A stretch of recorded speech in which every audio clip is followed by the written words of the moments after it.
So this is podcast 2 for our essential questions class. We're going to be talking about a bunch of different things, but first off, we want to start talking about the first question of the Thanatos Syndrome and Walden 2 are written by two very different authors from different perspectives. Identify the perspective of each author, the argument of their text, and place them within the philosophical conversations of free will's coherence throughout history. Be sure to use concepts such as compatibilism, autonomy, hierarchy, and even discourse. So, we need to start it off. Yeah. So the Thanatos Syndrome by Walker Percy has a perspective of a Catholic existentialist and a novelist, and he, throughout this work, tries to deliver a perspective that is deeply entangled with the spiritual and moral and existential dimensions of human life, and he has a consistent theme of criticism on reductionist science and its encroachments on human autonomy and moral agency. So personally, one of the first arguments that I kind of discovered in this is that there's this consistent portrayal of a dystopian scenario where this chemical intervention is used to manipulate people's behavior, and this is a consistent practice that we've seen as presented as a hypothetical in the class. So in this scenario, it's ostensibly to eliminate human suffering and aggression, and the central argument kind of critiques the loss of self-autonomy and the deconstruction of moral hierarchy, and when science overreaches and treats humans as deterministic systems, there's this potent warning against reducing humans to mere objects of control, and there's an argument that such manipulation strips them of their capacity for authentic freedom and moral decision making, and generally just the human essence. Yeah, well said. To sum that up into layman's terms, I basically just saw him as a mad scientist that wanted to basically take away people's liberties by trying to fix them, but it's those little like kinks that we have that make us human, and him trying to solve all those issues and be utilitarian in this context just kind of takes all the fun out of being human, even though it might be like mental health, crime, or behavior like that stuff is like inevitable. It's gonna happen. You can't just like take that away from society, even though he thinks that it's gonna benefit. You can't like take that stuff away.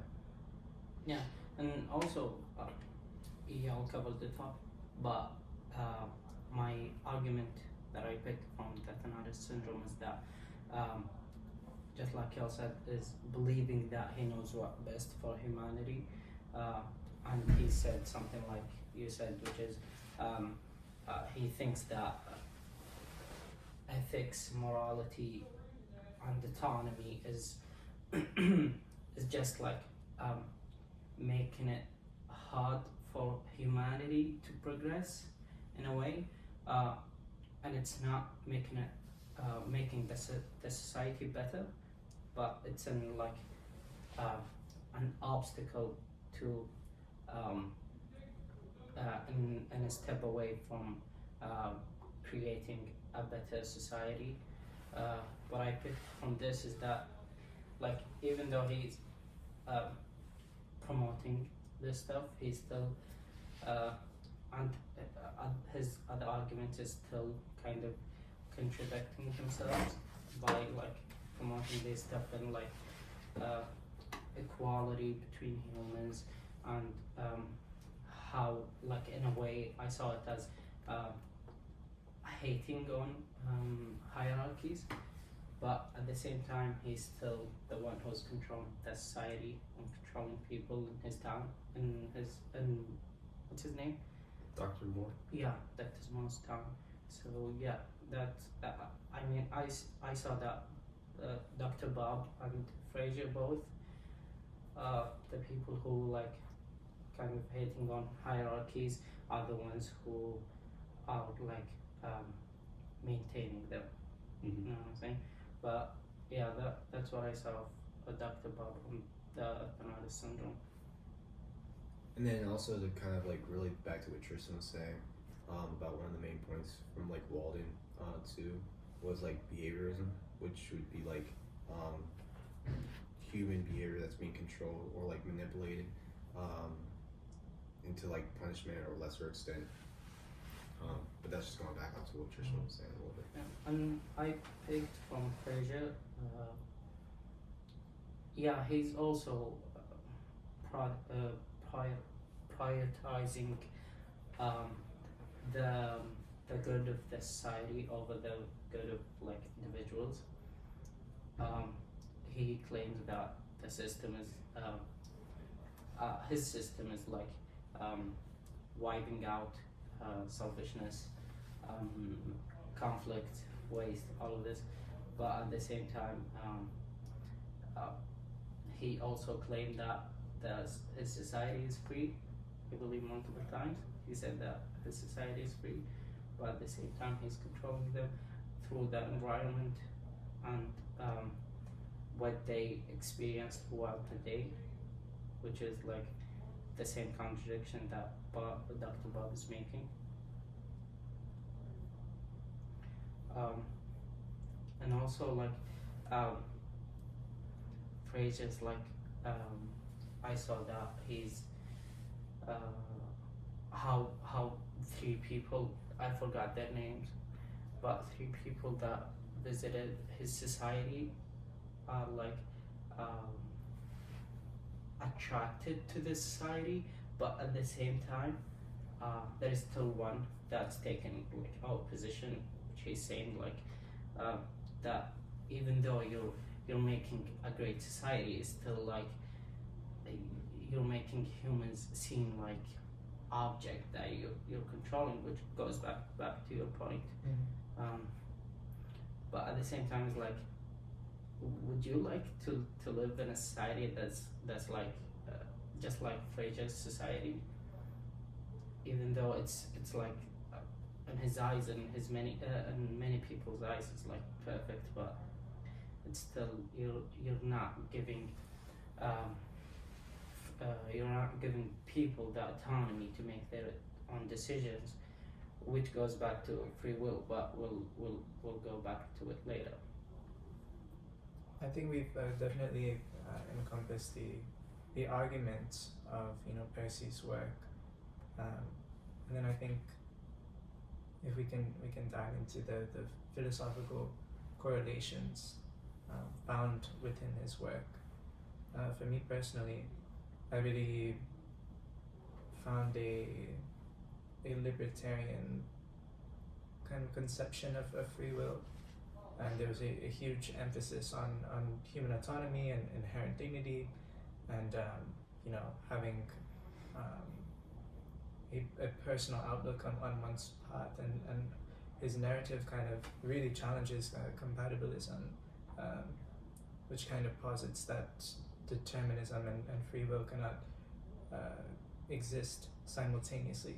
And so if actions they coincide with desires, even if there's this external influence of desires present, there's a existentialist view that highlights the significance of transcending oneself and self-autonomy, and there's a huge critique in attempts to kind of impose a hierarchical structure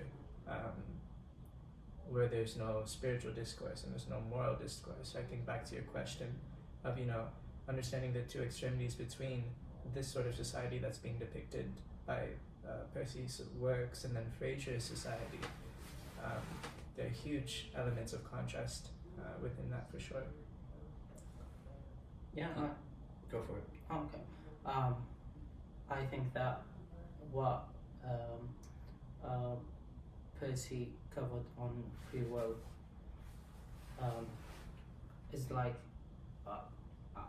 I kind of agree, but at the same time I disagree. I think that compatibilism is like the perfect mixture between those two, between determinism and free will. I covered this on my final project, which I said like, yeah, he said that on the final project that we shouldn't like pick compatibilism, we should like pick between determinism and free will. But I said, even though I like compatibilism, I think that determinism is the better option for me, because even though Thomas Pink covered free will, and he was agreeing with free will, he didn't give much arguments to support why free will exists. I think his only argument was, if you have option in a situation, then you have free will, because he said, an example like, if you had a job offer in another city, like in Saudi Arabia, let's say, you had a job offer in Saudi Arabia, would you pick it? You don't know anything about Saudi Arabia. You've never been there. You don't know people that are from there. This job offer is the option of this job offer. You're gonna decide based on your free will. It's not because of your environment. It's not because of your genetics. Or it's not because of your past experiences. You're just picking it because you're picking it. That's free will, which is, I agree because of this example. That's why I think compatibilism is the best mixture between those two. So, you think that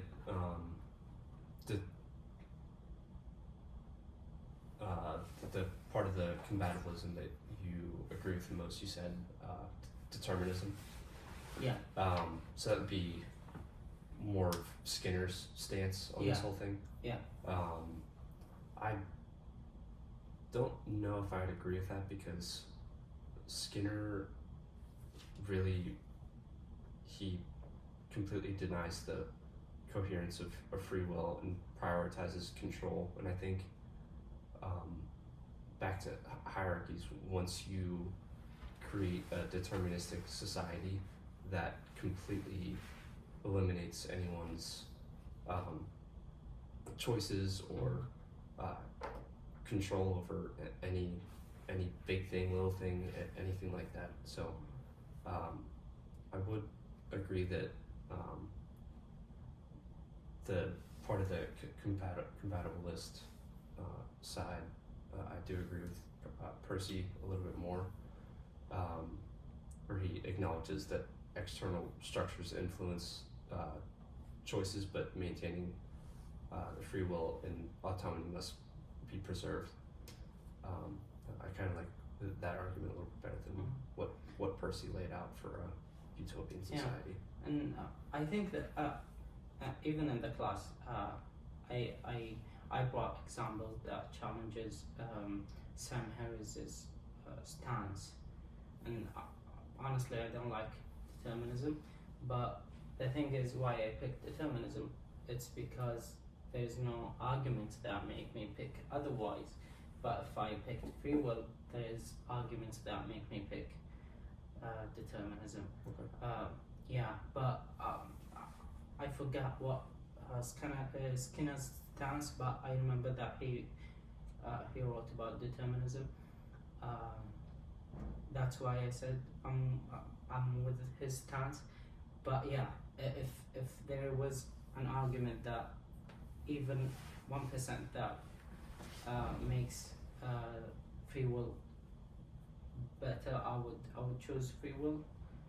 If I had to say, I would choose free will, yeah. and why I said compatibilism is because I really want to believe that we have free will. Mhm. Yeah, and that's what I think.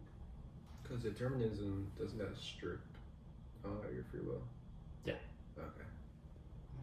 Yeah, I probably would go the other way. Free will side. Yeah. Okay.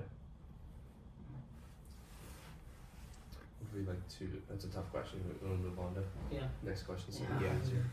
So as a group, identify entropy. Let's try and define it ourselves, and especially within the works of Percy and Curtis, is entropy distinctly positive, negative, or a neutral force in society? Be sure to defend your response with course Mhm. material. So let's try and first define and then identify entropy within Percy and Curtis, and then we'll talk about if it's positive, negative, or a neutral force. I have like kind of not solid, but I kind of. But I said from Percy Walker's work that entropy is the way to decline human freedom and individuality in the society that eliminate chaos, let's say. But at the same time, is like entropy for me is like a huge word that cannot be like defined easily. But that maybe because I'm like not from here and not done haven't heard of this word before. But yeah, my definition is the decline of human freedom and individuality from the society to eliminate chaos. So to the last part there, eliminate chaos. Yeah, that means that let me flip it. Determinism is the way to eliminate chaos. Mm-hmm. Yeah, and like free will is in the determinism eyes is like the way to chaos. Okay. If that makes sense. I'm not sure if That- I'm defining it Yeah, right. you can try and use free will and determinism to as examples for entropy and what chaos can look like. And yeah, I do agree that determinism would eliminate or wipe out chaos, and that free will can stir up some definite laws of entropy. But my definition simply is just anything that causes chaos or decay or anything that is out of the norm and seems a bit crazy would be entropy for me. And Percy uses entropy to try and describe that societal decay, where he emphasizes how losing moral and spiritual values can lead to that societal breakdown. So yeah, that was just any sort of decay and stuff like that. Yeah, when even if the professor mentioned or anyone mentioned entropy, the first thing that comes to mind is what you said, which is like randomness, I believe. Yeah. So I get it why I wrote this yesterday is because to say that it entropy is like in the Thanatos syndrome is about decline or like remove human freedom and individuality in a society that eliminates chaos to eliminate chaos. Yeah, but the first thing that comes to mind when you say entropy, in my mind the definition is randomness. If that makes sense. Makes sense. Yeah.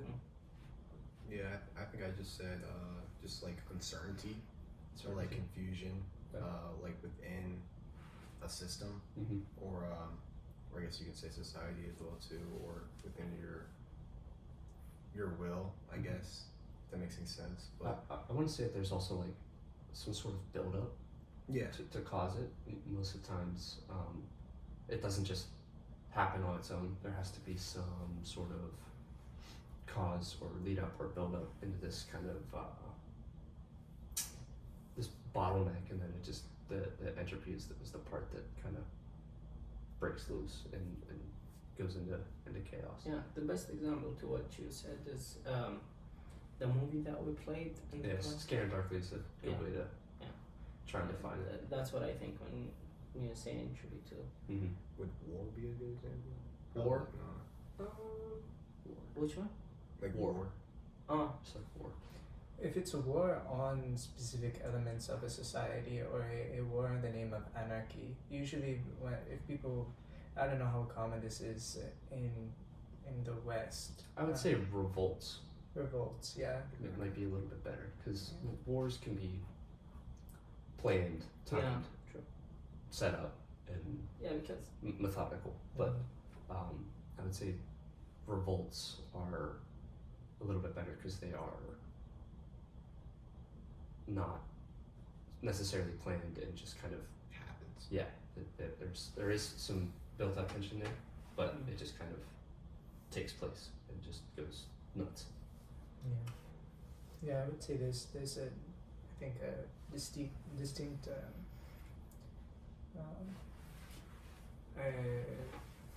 what's the word for opposite? There's a Contrast?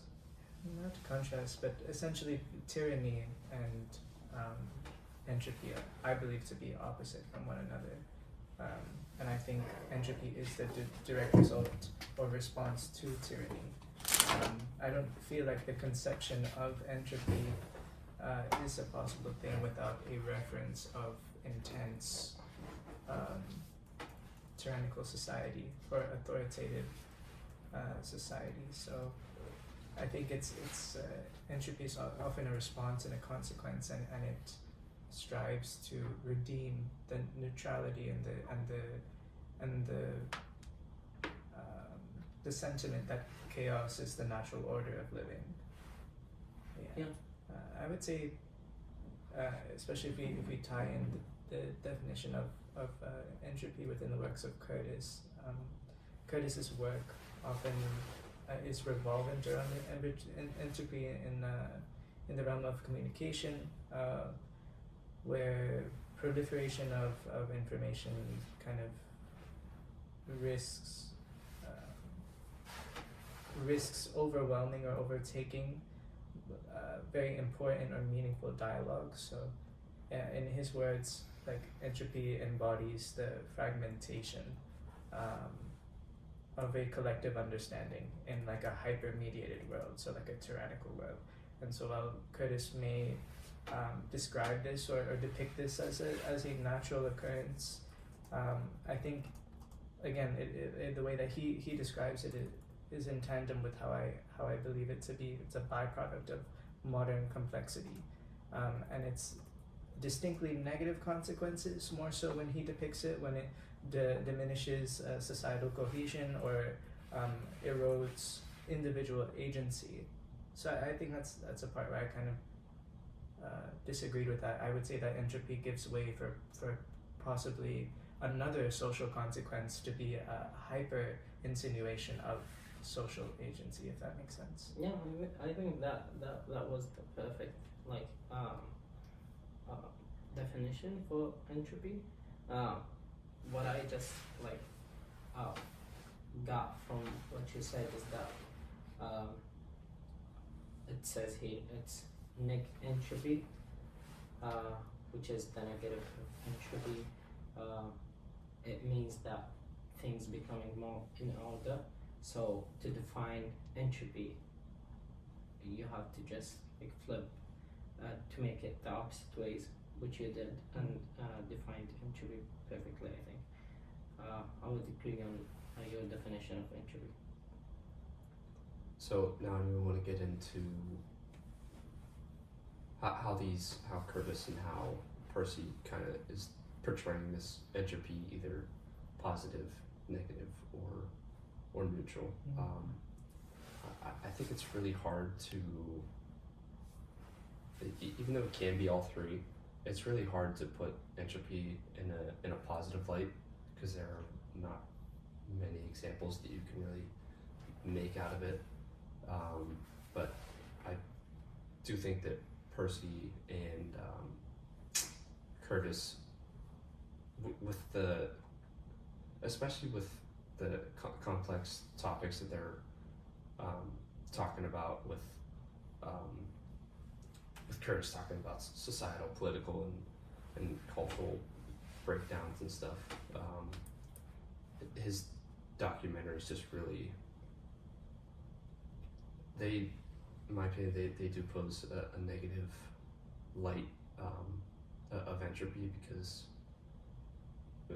any of those topics when you're talking about breakdown, you can't really put it in a positive light. So, and kind of same thing for Percy as well.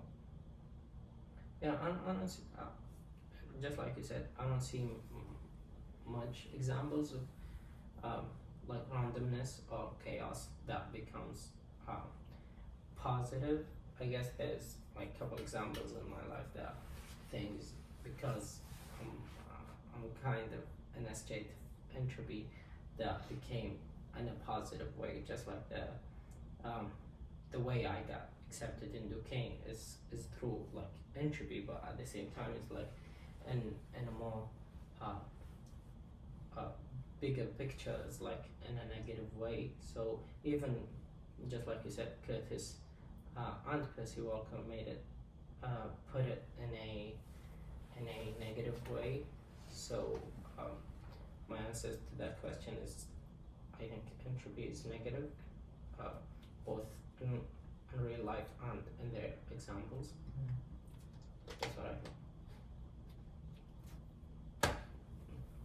Yeah, so I would say I would probably have to agree with it being negative, because I feel like I feel like it just becomes more like, it's more of like a less disordered function. Like as soon as that pops up, there's no like good, there's no good disorder. You know what I mean? It's always going to be either, there's always going to be like a less disorder, which makes it, I guess, kind of equals chaos. Yeah, I mean, and the way those two put it was most likely in a negative light. So with that probably being said, there probably isn't any type of positive entropy. It would be mostly kind of negative, which Could it almost be like I see it almost being like a cycle if you put it in a circular kind of path. I could see entropy being almost all three at one time, just over a period of time. But at most times it's going to look negative. But say you put it in a circular function. Like I said, that there's this buildup of chaos, and that's the negative looking part. But usually out of chaos you get some sort of rebuild after that, or some sort of new construction, or some sort of new ideas out of chaos, and then it goes back into neutrality, and then it goes back into the chaos cycle again. So I almost think that it could be all three, but it's hard just not to visually like see chaos as a positive thing. But on the other side of it could be a positive thing. So. Yeah. it says positive entropy occurs when a system becomes more disordered. Right. Which doesn't really, I don't know if that makes sense at all. Like, becomes more disordered, wouldn't that be negative? And the thing is that I think every concept and every process of life demands some sort of balance. When you're hungry, in order to discern the fact that you're hungry, you have to have a reference point of what being satiated feels like, and what being fulfilled feels like. So and it's not even about like discerning the opposites of each feeling, but perhaps the inverses more so. So like a societal renewal, it's like spring cleaning, but on this mass meta scale that involves society. You know, you're burning the old to welcome the new. There has to be a vacancy for, and then there also has to be complete riddance and chaos to establish objectivity. And from objectivity, you can easily understand what are the most natural states of life, and then build upon those, build upon fundamental principles of those. That's how each great nation was established. And throughout the history of time, we've seen in history entropy happen most commonly in the form of imperialism. So imperialism carries so much entropy into so many different countries, but it doesn't establish entropy in a positive light where everything is unanimously rid of, or in a supposed positive or neutral light where everything is unanimously rid of.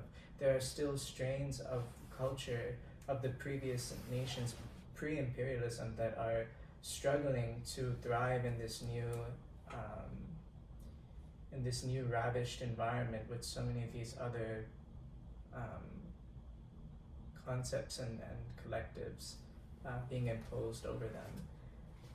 So I think the disorder of multiple interpretations enables deeper understanding and richer dialogue. And so in Percy's works, moments of entropy can be a catalyst or serve as a catalyst for self-awareness and renewal. And then Curtis's depiction of entropy is in communication can suggest that it can be neutral. I think they're trying to establish that entropy is a inevitable byproduct of complexity. Its impact, positive or negative, depends on how society responds to it.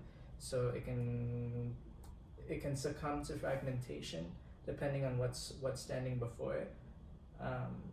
But I think entropy objectively, without its real world applicants, is inherently a neutral force. But it is so hard in a already industrialized work to implement anything actually objectively neutral, So I think the applicants versus the definition is quite different from one another. Yeah, you summed it up. It's also the I believe, just like you said, is that entropy can be positive just when entropy can be negative. So after the disorder and all of this stuff comes the point where you wanna go the other direction, which is John Wick on Skinner Darkly, I believe. He wanted to flip his ways. He got, I believe, a girlfriend, and then wanted to change his life, but no one believed him. So that's how I see entropy can be positive. So just like you said, I think that entropy is all of them, and it can be neutral too. Just like you said, when you realize that it's a natural force, it's gonna be there. So I believe it's the positive, negative, and neutral in the society. All right, we're ready to move on. Last question. Yeah. Most fun question. So we have to take a personal stance on the question of free will's philosophical coherence and discuss which voices from the curriculum led you to this result. So pretty much for or against free will. Who wants to start us off?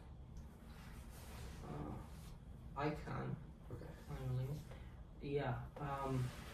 Just like I said, he in the final project, I'm not a fan of Sam Harris and his concepts. It's mostly because of the way he writes. It's kind of arrogant and I would agree. yeah, it's not attractive. So because of Sam Harris, I provided a point that example that made me think at night, which is what if an alien came to Earth and then deleted all my memories and everything I went through, every experience, everything, would it be the first thing I do after the action? Is it free will or not? That's the point I provided. But I think why Sam Harris excelled at his book is because he said that there's many factors to decide whether you have free will or not. One of the factors is like the environment. So the first, and my example, back to my example, is the first thing I do is really gonna be based on my environment, whether I like it or not. Is even if I think about it or not, it's gonna be based on my environment. And also, I'm not sure. I'm just asking if whether my instinct can be counted as my memory or my experience or not. Because if it is, my first thing, the first thing I'm gonna do is gonna be because of the deterministic world that we live in. But if it's not, that means that we do have free will, just like Thomas Pink said in my, back to my example, the first question, which he called it the rational deliberation, which he basically said, so long as you have options, you have free will. So yeah, I think on free will, I do think that we live in a compatibilism, and from the cause, the people who led me to this decision is Thomas Pink, because he provided that example, and Sam Harris because he really, and he also had an easy way to say that determinism. It's easier to defend determinism than to defend free will. So Sam Harris and Thomas Pink that provided good points that made me think that we live in incompatibilism. So yeah. Yeah, I'll probably have to say the same thing here, because I mean, Sam Harris gave some great points, especially in his chapter. I think it was choices, efforts, and intentions, where he talks about like where you have the choice of like changing your diet or going to the gym or working out. You have those choices of if you want to like improve yourself or something like that. I think he talks about you are in control of your mind. I think it's also mind, body, and spirit as well too, where he talks about where you have like the decision of making good choices, I guess you could say, in that chapter of efforts, intentions, and choices. So I would probably say, I mean, I do agree with Sam. I would probably say I have to agree with Sam Harris's in compatibilism as well too. You want to wrap it up, or do you want me to go first? Or Yeah. Good on that. I'll go first. So I'm gonna have to go with Pink's perspective on this one, just because even though, like you guys talked about, Sam Harris you did a good job putting like everything out there. You put a little bit of evidence from both sides and everywhere, and did a great job explaining it. But there is just something that resonates with me when reading Pink. He just constantly just emphasizes the complexity and the necessity of choice in human nature, and anytime that someone gets to talking about like scientific evidence or any sort of like evidence that backs them up, that I'm not entirely sure like where it's coming from, or like how to perceive it, because it's something that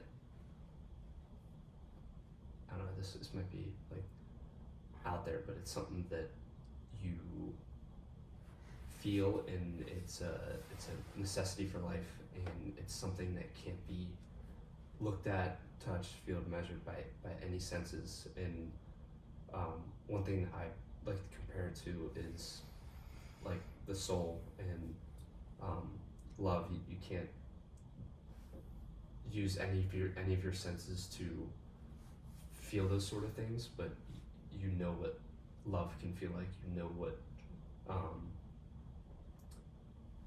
like you just can't like study that kind of stuff. You could talk about it, we can all talk about it, but I just like Pink's broader perspective on the necessities for choice. And I said it in my essay that if we lived in a deterministic society and had no need for choice, then what is the will to live? Our choice is our will to live, in my opinion. So that's where I kind of stand with Pink there. That's really well said, and it's incredibly hard to tackle such a question like this that involves such intangible aspects. Mm-hmm. I mean, the whole concept of free will, you're right, it can't be discerned with any of our senses, which is what we use, what we rely on most to carry out our actions. And so the concept of free will, I think if we're going into taking from the philosophers that we learned from thus far, I would say honestly that I've found and encountered more takes from these philosophers that I don't really agree with. I do appreciate the different lenses of perspective. You know, Skinner and Gadamer seem to be a multifaceted force with, you know, varying implications for free will. So you know, Skinner's behaviorism often had a lot of negative contexts in relation to that, and you know, Percy had a lot of existentialism in regards to free will. I think just before the course and after the course, I came in with more of a spiritual understanding of free will more than anything, as you were saying about the soul. Mm-hmm. and things of that sort. I would really say honestly, it's our actions as human beings. We're the only species, it seems, that's came to such a point where we are able to do such incredible things beyond reason, and no amount of free will or individual action or collective action done by human beings, we can objectively analyze that we've had different areas in history that have encouraged our evolution beyond any other species in this planet. But I do believe, I think as a Muslim especially, just the fact that like we are blessed with autonomy and free will, and we both relish in and enjoy and suffer from the consequences that we from our actions based on taking advantage of that autonomy. But looking at the way that life unfolds, I do think that there is divine intervention within all of that. And I think in Islam especially, there's this regard to the physical world. In Arabic it's called the dunya, as something to be temporary. And we kind of believe that the afterlife is truly when life begins, and the physical world is kind of just a test. So I think even more so in that, I feel like free will is a test by a higher presence, and I'm not sure if I could really tie that in into the philosophers that we studied.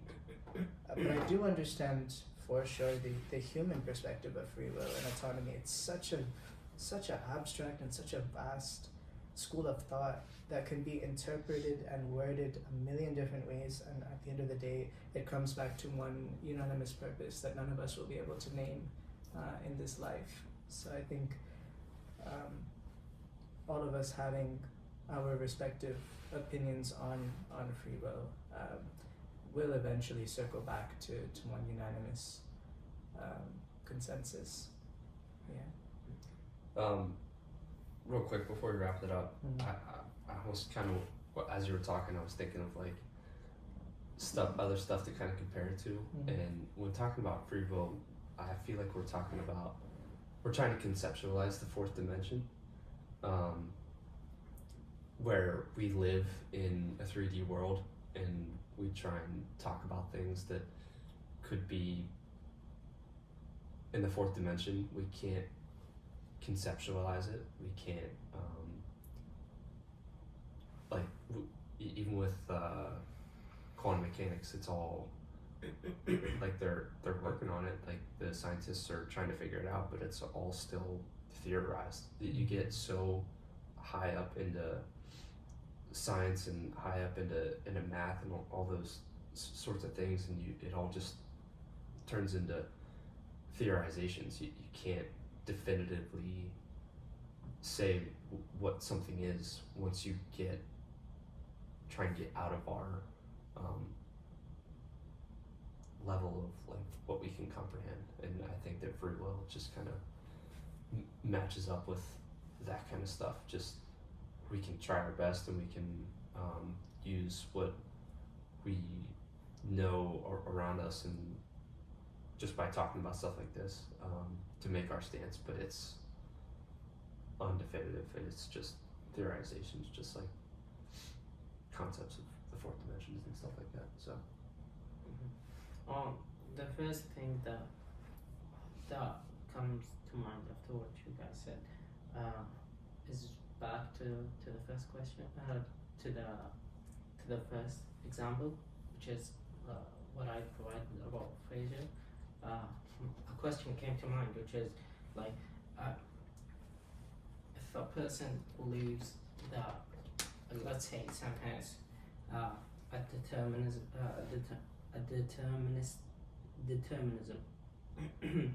would he like to live in a society like Fraser, where the society is like controlled by deterministic?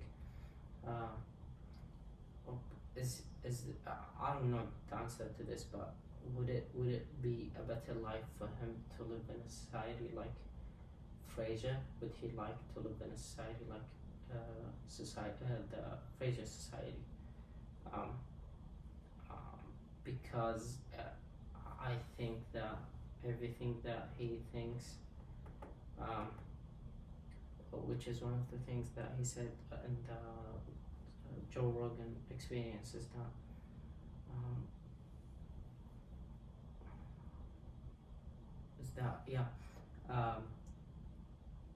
I forgot my point, but that's a great question, and I think that's why that they all write about it.